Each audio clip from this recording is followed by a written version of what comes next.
Jim from Safety Wars. Before we start the program, I want to make sure everyone understands that we often talk about OSHA and EPA citations, along with some other regulatory actions from other agencies, legal cases, and criminal activity. Everyone is innocent until proven guilty in a court of law. Proposed fines are exactly that, and they are often litigated, reduced, or vacated. We use available public records, news accounts, and press releases. We cannot warranty or guarantee the details of any of the stories we share, since we are not directly involved with these stories, at least not most of the time. Enjoy the show. This show is brought to you by Safety FM. All right, we are back here, and we're going to be talking about of the safety war. It's Safety Wars with your host, Jim Posel on Safety FM. Get ready to face the harsh reality. Yes, we are going to be talking about the harsh reality tonight here. So, what do we have here?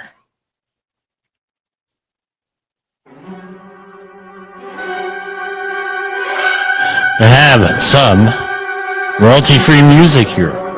So, what do we have here? We have, this is Wagner Ride of the Valkyries, right? About the apocalyptic final battle, right? About the apocalypse here in Norse mythology, I believe it is. So, here we have Electro Magnetic Pulse here. And it's a little bit annoying here. We'll just leave it at that. It's a little bit annoying because I've been hearing about this since the late 1990s. And even before that, there was a movie in the 80s called The Day After. Right, The Day After. And it was about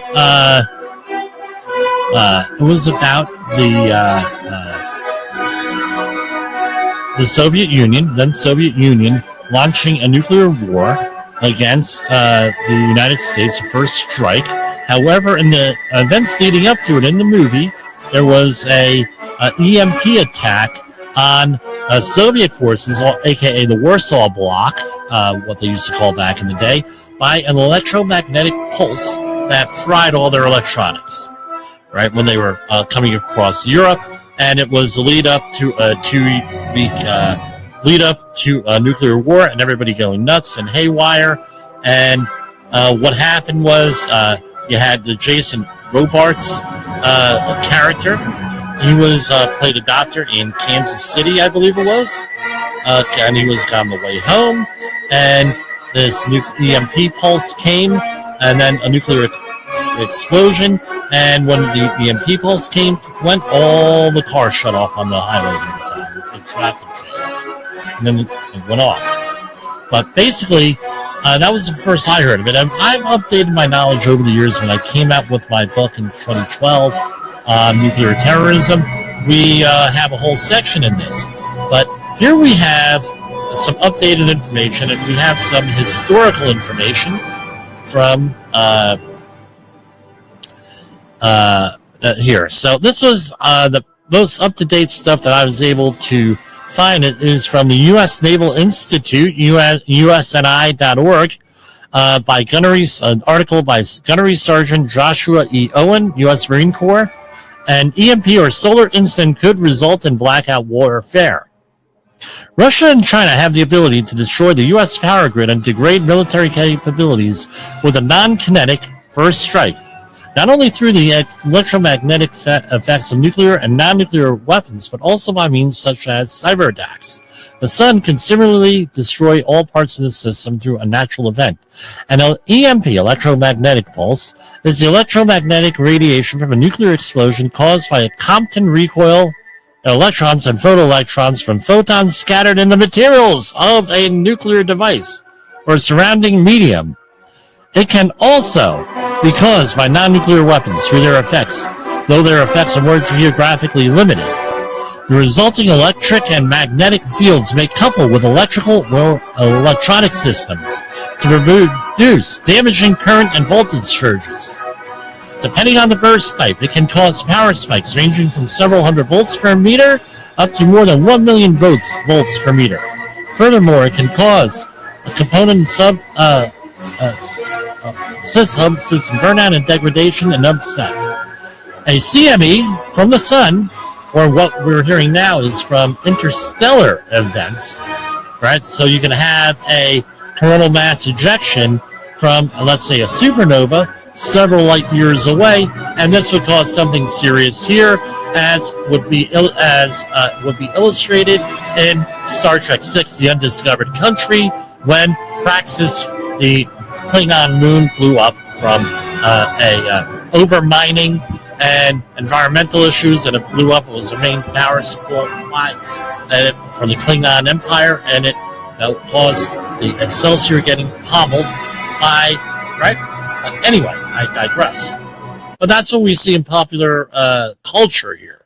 And plus that story fit in with the music. But anyway, a high-altitude nuclear weapon detonated 25 miles above North America would destroy most U.S. electronics, high-voltage transformer vehicles, including tactical ones, and other electrical machinery. A CME, depending on the severity, would produce a similar effect.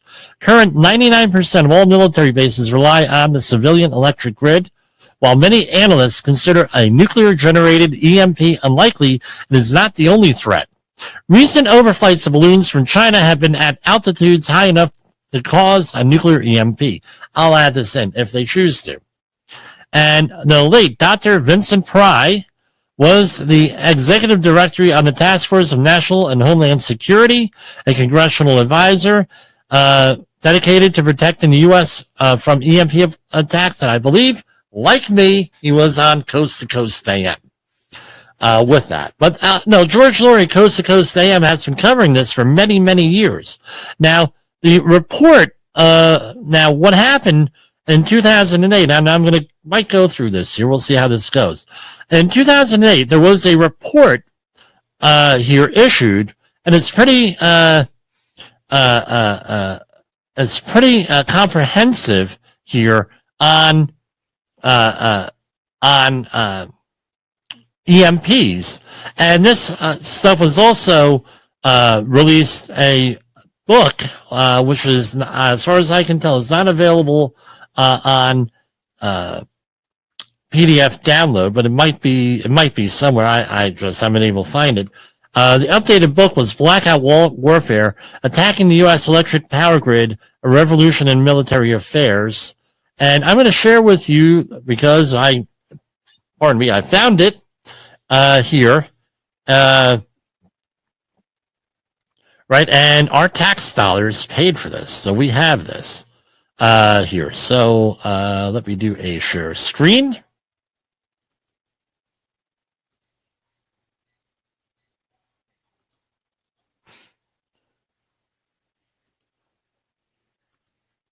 And let's get this here, right?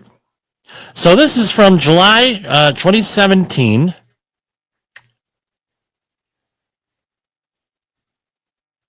Yeah, we cover everything here. We're all over the place here, guys, right? We're talking about Mayor Adams. Then we're talking about the assessing the threat from electromagnetic pulse. So this is dated July 2017, Volume 1, Executive Summary. And this is a report of the Commission to assess the threat to the United States from an electromagnetic pulse attack. And right, and this is basically an update here for this. And yes, I am not doing anything secretive here. This report is unclassified and cleared for public release. So here, let's go run through the executive summary, and this is all part of the National Defense Authorization Act, fiscal year 2016 appropriations. And this committee was reestablished by NDAA in 2016, and then it terminated in June 2017, and it's complex and everything else. What's the bottom line? The government has known about this since at least 2007, because I have the report right here, April 2008, so which means they knew about it in 2007.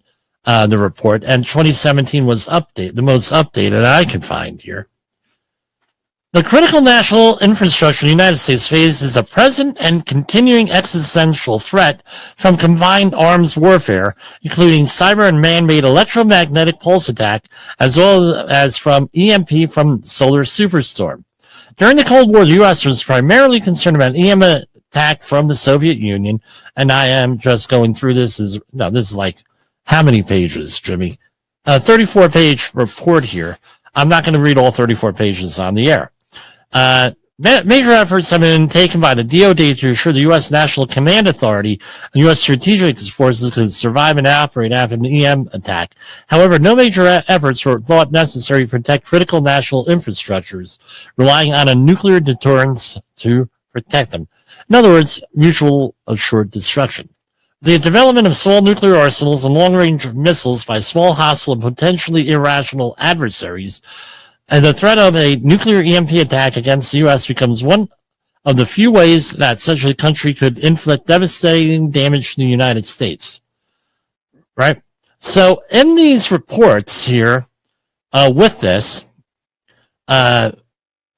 basically within 1 year of an EMP attack, knocking out the power grid, it would be a 90% fatality rate in the United States. Some of the other areas of the world may be better, maybe worse here. And this was the recommendation here that they have. I'm going to go through there. The Commission highly recommends President Trump's Executive Order 13800, strengthening the cyber security of federal networks and critical infrastructure. The Commission strongly recommends that implementation of cybersecurity for the electrical grid and other critical infrastructures include EMP protection.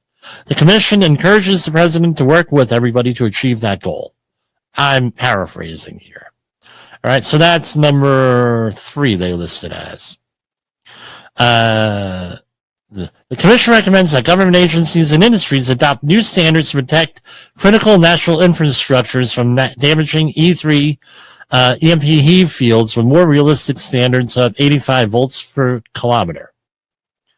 The Commission recommends electric grid equipment with long replacement times, such as large power transformers, to be tested to system failure. I'm going to add this. It takes several years for a transformer to be made, and they're not made in this country anymore in any meaningful amount. Right? The Commission recommends the Director of National Intelligence circulate to all recipients of the 2014 JAEIC report, the EMP Commission critique of that report, and direct new assessment to be prepared that supersedes the 2014 EMP report. And going on here, so here you go. You think you got a generator, you got solar panels? Not so fast. United States and modern civilization more generally faces a present and continuing existential threat from naturally occurring and man-made electromagnetic pulse assault and the related attacks on military and critical national infrastructures. A nationwide blackout of the electric power grid and grid replacement critical infrastructures communications could plausibly last a year or longer. Many of the systems designed to provide renewable standalone power in case of an emergency, such as generators, UPS, uninterruptible power supplies, and renewable energy grid components are also vulnerable to an EMP attack. Right? A long-term outage owing to EMP could disable most critical supply chains, leaving the U.S. population living in conditions similar to centuries past prior to the advent of electric power. Now, let me take a note with this. This is not Jimmy Posel saying this. This is not conspiracy theory. This is an actual government report. Right? You can look it up yourself. You don't believe me. There's a lot of people that don't believe me out there. Guess what? You can look it up yourself. And, I get the, well, this will never happen, and you're overblowing it. And then what happens is we lose internet access here for 35, I think it was 37 hours, and people are like, what do I do? What do I do? I don't have the internet. No. 10 days we didn't have electric here after Superstorm Sandy. People were like, Florida, that's an occurrence every year from a hurricane. Something is without something to the southeast. You know? Right? What are they going to do with nothing? I tell you what, you go out on these generators, most people do only have enough fuel for about 3 or 4 days. Max. How much gas is in the lines? Meaning if you have a hooked into your gas line for the house. A day and a half, maybe? You ain't going to have power. And if you're dealing with, especially what we call the Scenario 3 here, what Jimmy calls Scenario 3, which is 72 hours to 30 days. You're not, right? What are you going to do? What are you going to do if it's in the winter? What do you do if it's in the summer? Extreme heat, extreme cold. What would you rather deal with? I don't know. Nobody has fireplaces. I tell you what, my mom had a nice fireplace in her house. New owners came in. First thing they did was get rid of the fireplace. Why? No, fireplaces are out of fashion. Number one. Number two, you know the requirements you have to have for a fireplace now? And especially in in an urban setting, pretty hard. So we got rid of that. Now we're relying on gas or electric or fuel oil. Electric, if the grid goes down, you're not going to have there goes all your heating system. In the summer, there goes your air conditioning. You got people out there that can't handle this. You got people out here with legitimate health issues that can't handle it. What are you going to do? That's where the 90% die-off comes from.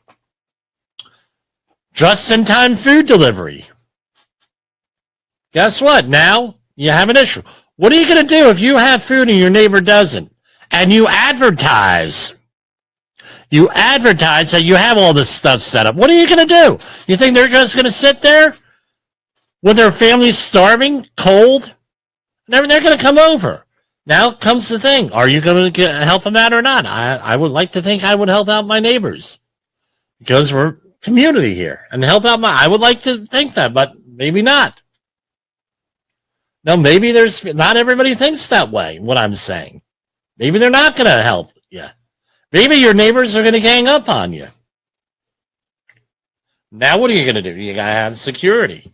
And I don't want to hear, oh, well, we have the Second Amendment. I'm just going to start offing people. Really? Really? You want to face your maker with that kind of attitude? We're just going to off people out? Really? Don't you think there's enough violence in this world? I think so. Now they talk tough. Everybody talks tough. Let's see what's going to happen when it actually happens. The thankful thing is that most Americans work together. There's very little looting, if any looting. When we've had major disasters, that's the good thing. But we've also had some resilience, some supplies. But what about a widespread emergency? I don't know what the chances of that happening. It could have happened, yeah, but who knows? But, no, what are you going to do? We try to be helpful here. One part of the country has a problem. Everybody else tries to help it out. That's what's great about America. But what if we have multiple problems all over? By the way, the Hart-Rubin Commission in the early 2000s that dealt with this said that what we have to be prepared for, a worst-case scenario, are 3 nuclear weapons of about 10 kilotons, right, and going off on the same day in the United States. All right, that's one of the things that they said, right? So that to be prepared for that, and that's what the government basically is prepared for. All right, with that, but we'll see. Even Crescent Carney, in his famous book "Nuclear War Survival Skills," that you could get on PDF, right? He points out what was written during the Cold War. He he had said, Americans try to help each other out, and I hope we do that. But here we go. An extended blackout today could, in the 1800s, the U.S. population was less than 60 million. Those people have many skills and assets necessary for survival without today's infrastructure. An extended blackout today could result in the death of a large fraction of the American people through the effects of societal collapse, disease, and starvation, while the national planning and preparation for such events can mitigate the damage. Few such actions are currently underway, and this is 2017. And I'm going to tell you, especially after our experience with COVID, this is written pre-COVID, they ain't prepared. That's why you got to go down there and you got to demand preparation. What's our disaster plans here? Go down to your locality with citizens and everything else with this. Combined armed cyber warfare, as described in the military doctrines of Russia, China, North Korea, and Iran, may use combinations of cyber, sabotage, and ultimately nuclear EMP to impair the United States quickly and decisively by blacking out large portions of the electric grids. Going on. Well, I know what has happened since this report was written in 2017. We have Ukraine war. We have shit going down in the Middle East, people. Don't think that there are threats in this country? Really? The Association of Atomic Scientists, right? They keep moving that doomsday clock closer to midnight, guys. Maybe we need to wake up here as to what's going on here, especially in the electric grid. Any of several threats as described must be considered. Think that this hasn't happened before. Carrington event of 1859 was the superstorm that knocked out the telegraph system. Reportedly, the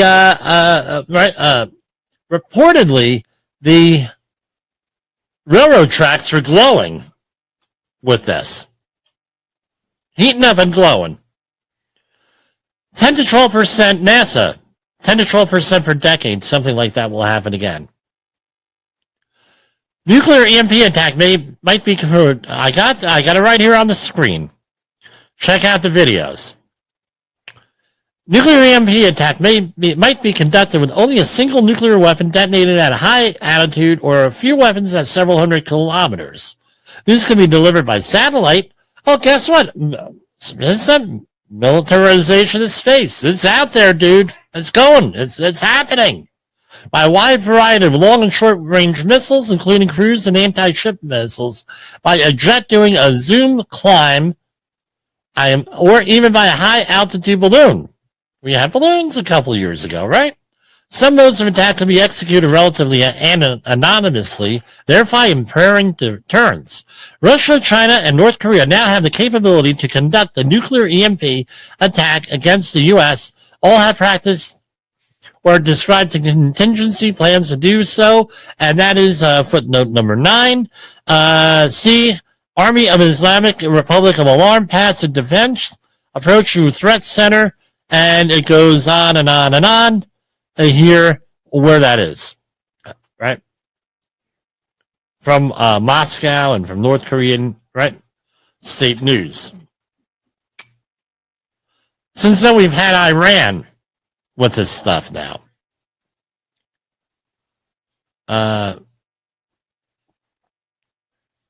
Cyber attack using computer virus. Hey, didn't we have a cyber attack a couple of months ago with Crowd? What was it? They testified this week in front of Congress, right? CrowdStrike, right? With that. Small problem with that. Apparently they fixed it and everything, and they have situations in place where that is going to prevent that. The U.S. electrical grid can be sabotaged by damaging extra high voltage transformers, using rifles, explosives, or non-nuclear EMP or directed energy weapons. Okay, and this is a thing that I had discussed. At least one substantive rehearsal of such an attack may have already taken place at the Metcalf substation in San Francisco Bay Area. Okay, that was in southern San Jose, California. And what was the name of the road? It was Metcalf Road, I believe. Yeah, Metcalf Road. The old Pratt & Whitney facility was there, Pratt & Whitney UTC, where they made solid rocket fuel for the military. So you go up to that place. It's at the top of a hill. At the bottom of that hill, going down, if it's still there, is a motocross track, about halfway. And way at the bottom of the hill is the substation that they're talking about. I did a project right outside that. I know where it is.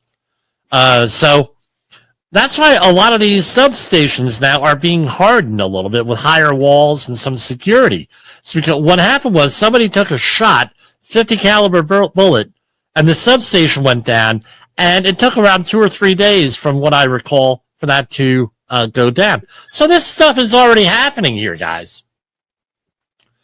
But guess what?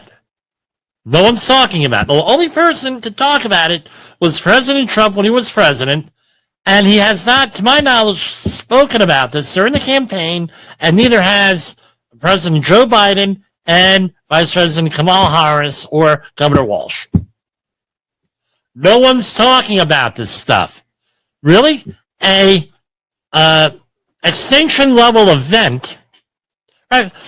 Public's interest in this. We had that movie a number of years ago, right? With who was it? Bruce Willis, right? Going up to the asteroid, and those modified shuttles drilling in it. Armageddon. That was the name of it. Thanks. Someone said, you mean Armageddon? It came up here on the screen. Yeah, Armageddon. One of the big blockbusters of when it came out. Guess what? Public is interested in this stuff. If you would be honest with the public up front, instead of going out there and not mentioning this stuff like it doesn't exist, I tell you what, I gave a talk over the weekend at church on this stuff. Right? Really? We have to worry about this stuff? I talked about our medical paperwork. Medical, because we had an older demographic there, and that was relevant to what they're doing.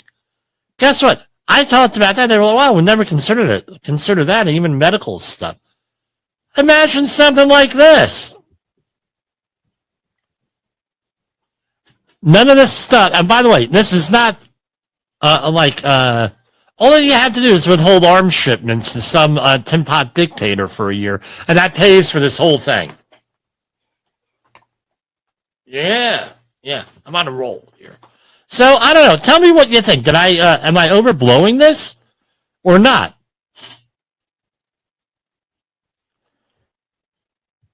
Right? All you have to do, cut a couple of programs. We're talking like $3 billion. And the whole country is protected from this.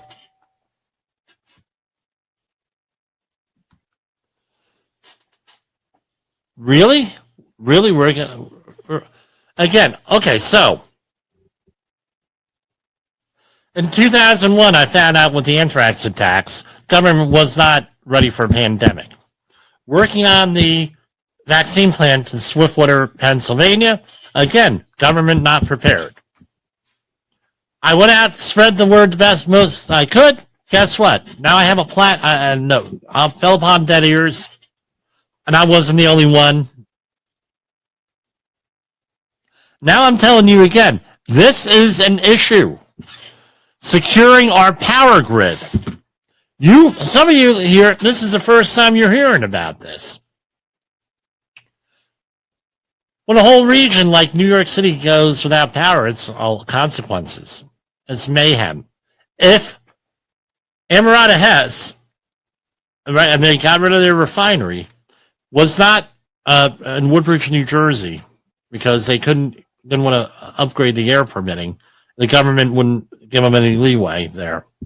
Because that refinery was open, we were able to get gasoline to everything. So we don't have that refinery open. Now, hopefully Bayway Refinery, some of the other refineries in South Jersey, Philadelphia, Delaware area are going to be up and running during any major emergency. Hopefully we have plenty of capacity, oil-wise, and everything for us to. Oh, hold on. Haven't they been releasing the strategic oil reserve? Oh, maybe we don't have the capacity we used to because someone's using it for political purposes. Here. So you don't release the strategic petroleum reserve because it is strategic. It's not political.